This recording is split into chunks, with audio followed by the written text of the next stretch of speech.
All right, and we're back. Let's go ahead and take a look at Midnight Spy. So, on this song, both hands are actually going to be in the bass clef. This is a little unusual because mostly right hand is playing towards the higher notes of the keyboard, which are going to be in treble clef, and the left hand plays in the lower part of the piano, going to be in bass clef. This song is a little bit lower in both hands, and so we're going to be reading in bass clef with both hands.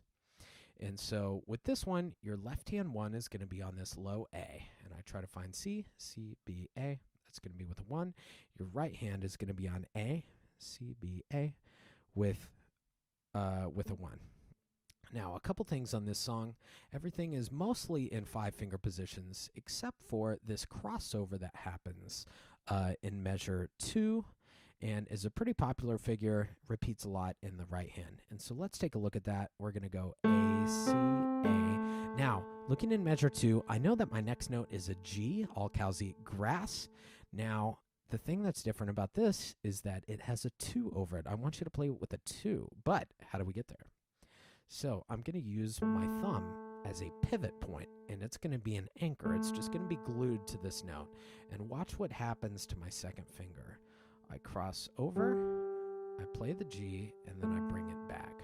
Now, something that a lot of my students do the first time that they see this is they try to do this.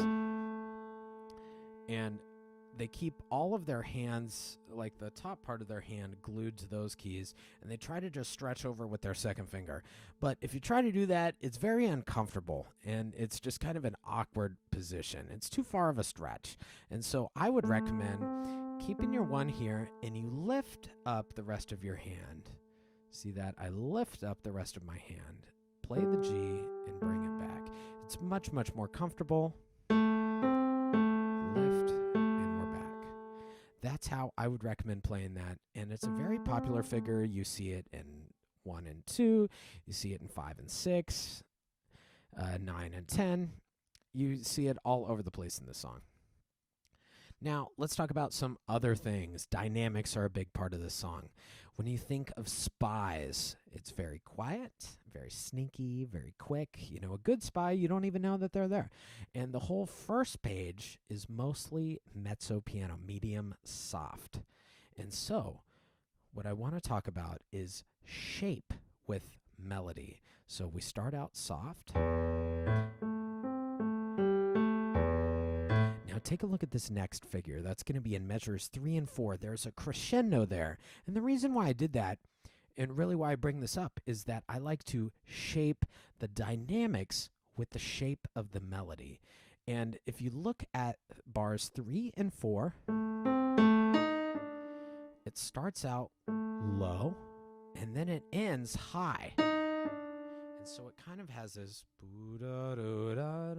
kind of arc shape. The highest note out of that phrase is that 5, that E flat there. And so I'm going to try to be softer on the lower parts and be louder on the higher parts. And what this does is it makes it a lot more interesting to listen to and a lot more natural. If I were to play that phrase without any dynamics, with just everything the exact same volume, it would sound like this. Not very interesting to listen to, kind of the same thing, right? So we want to create energy, we want to create movement, we want it to be interesting. So as you're playing this piece, watch out for the shape of the melody. Soft. Now here, da da da da. Now check this spot out in measure 7. It starts out on the high end. So it's going to be loud and then go softer because the melody starts high and then it goes low. So I'm going to go loud, get softer. I'm doing the shape of the melody, following the direction. Good. Another thing that I want to bring up, the texture of this song is mostly a conversation between the left and the right hand.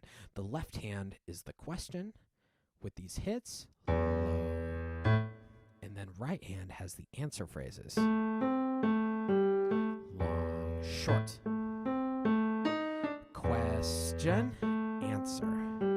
Question, answer. And it's the kind of this talking conversation between both hands. And what's kind of neat, I think my favorite part is in measure 17 on the second page, and that's the first time where hands are playing together at the exact same time. It's also the loudest part of the piece. And so I like to do, let's hear measure 15 and how I go into that. So I'm going to start soft, and then I'm going to get really loud and go into measure 17 with both hands playing together.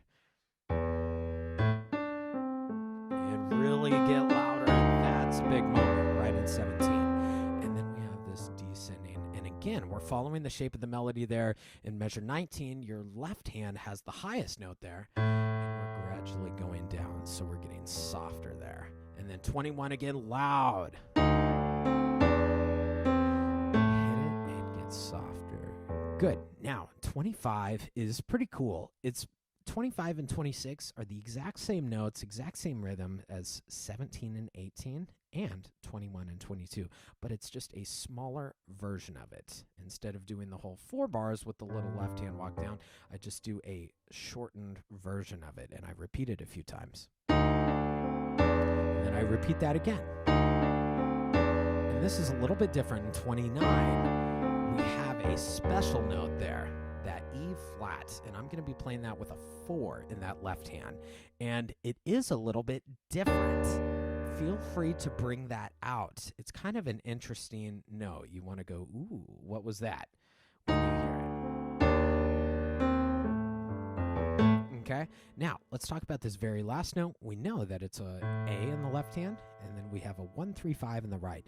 Now, I want to talk a little bit about how to play this very last chord here.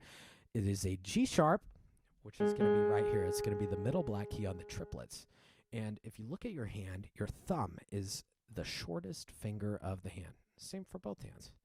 And so in order to play that, I go into the piano a little bit more. I actually move my hand into the piano to make up for that height difference to play that. Okay? Otherwise, if you try to play it out here like you normally would, you're going to have to like make a weird shape with your wrist, and it's going to be uncomfortable and it's going to kind of hurt. And so to avoid that, I'm going to go into the piano, and then look, my thumb is right there. So play that, okay? Now, let's talk about this little like squiggly line sort of thing. What this is it's kind of like you've probably seen this dance move from your dad or something, old people, right? And it's kind of the same thing with your fingers. You're going to create a wave shape from low going to high with your fingers. And so what I always tell students is think left, right, right, right. Okay? And it doesn't happen all at the same time. It goes left, right, right, right, just like a wave shape. And you can do it as slow or as fast as you want to. It's supposed to be kind of mysterious. Left, right, right, right. And kind of hold it there. It's kind of an unusual sound. That chord is, I don't know, I always call it the James Bond chord. It is a little, I don't know, mysterious, a little darker sound. And that's exactly the sort of tone that you want in Midnight Spy. That will probably wrap it up for today. Thank you for joining us. I'll see you next time.